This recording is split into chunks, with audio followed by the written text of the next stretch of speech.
শত ব্যস্ততার মাঝেও আমরা কিন্তু ফ্রেন্ডরা বছরের একবার হলেও দেখা করি। আমার বান্ধবীর কিন্তু কথা বলা একটি টিয়া পাখিও আছে। আমার বান্ধবী যে এত কিছু রান্না করতে পারে যা আমাদের কল্পনার বাইরে ছিল। তো চার বান্ধবী মিলে কোথায় গেলাম আর কি কি খেলাম সেগুলো নিয়েই থাকছে আজকের এই ভিডিওটি। আসসালামু আলাইকুম, দিস ইজ আরিফাই ব্লগ। কি অবস্থা সবার? আমি আলহামদুলিল্লাহ খুব ভালো আছি। স্কুল বা কলেজ যেখানেই হোক না কেন আমাদের কিন্তু অনেক ফ্রেন্ড থাকে, কিন্তু তার মধ্যেও কিন্তু আমাদের কিছু বেস্ট ফ্রেন্ড থেকে যায়। তেমনি ভাবে স্কুল লাইফের আমার 5টি বেস্ট ফ্রেন্ড আছে। অনেকের বেস্ট ফ্রেন্ড হয়তো বা একটি থেকে দুটি হয়ে থাকে, কিন্তু আমার বেলায় আমরা 5জনই best friend.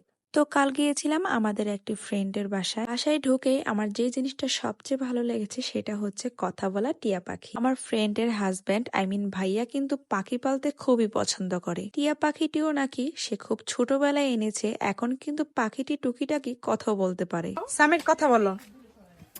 Madam madam madam madam. শুধু কি টিয়া পাখি, সাথে কিন্তু সে আরো কিছু পাখি পালে। বাসায় যেই দেখি বাচ্চারা চিপস চকলেট খাওয়া শুরু করে, তো আমিও তাদের থেকে কিছু জেমস চকলেট চেয়ে নিলাম। তারপর আমরা বাসা থেকে বের হয়ে গেলাম একটু হাঁটাহাঁটি করব বলে। তো আমার ফ্রেন্ড আমাদেরকে নিয়ে গেল তার রিলেটিভের এক জমিতে, মানে কিন্তু একদম ফ্রেশ ফ্রেশ অনেক ধরনের সবজি হয়েছে। যাই হোক, আমরা 5 ফ্রেন্ডে কিন্তু এখন আমাদের বিবাহিত জীবন কাটাচ্ছি। আলহামদুলিল্লাহ আমাদের সবার ঘরেই 2টি করে সন্তানও আছে। 5 ফ্রেন্ডের মধ্যে একটি ফ্রেন্ড থাকে দেশের বাহিরে, কিন্তু তাতে কি হয়েছে, আমি কিন্তু ফেসবুকে একটি মেসেঞ্জারে গ্রুপ ইন করে সবাই একসাথে দুঃখের সুখের আনন্দের কথা বলে থাকি। কথায় আছে না, বন্ধুত্বের কখনো শেষ হয় না, আর বন্ধুত্বের প্রতি ভালোবাসা কখনো কমে যায় না। হয়তোবা আমাদের সংসার সন্তান সবকিছু সামলিয়ে যোগাযোগ করাটা এখন আমাদের জন্য অনেক কষ্টকর হয়ে যায়। যোগাযোগ কম হলেও আমরা কিন্তু ফ্রেন্ডরা বছরের 1 থেকে 2বার কিন্তু সবাই একত্রে একসাথে দেখা করে থাকি। তারপর বাসায় চলে আসলাম। বাসায় এসে দেখি মিঠু পাখিটি কিন্তু বাচ্চাদের মতো কুরকুরে চিপস খাচ্ছে। এদিকে আমার ফ্রেন্ড যে কাণ্ড করেছে তা দেখে তো আমি একদম অবাক হয়ে গিয়েছি। আমরা আসবো বলে ও নিজের হাতে এত কিছু রান্না করেছে। তো ফার্স্টে ভেবেছি ও এগুলা রেস্টুরেন্ট থেকে নিয়ে এসেছে, কিন্তু পাশে থেকে আন্টি বলছে এগুলা কিছু রেস্টুরেন্ট থেকে নিয়ে আসে না, এগুলা ও সব নিজের হাতে রান্না করেছে। সাথে নাকি ভাইয়া ওকে অনেক হেল্প করেছে। ও এখানে বানিয়েছিল পিৎজাটা কিন্তু অনেক মজা হয়েছে খেতে। তারপরে ছিল চিকেন তান্দুরি আর সাথে ছিল নান রুটিটাও কিন্তু ভীষণ নরম ছিল আর খেতেও কিন্তু ভীষণ মজা হয়েছে।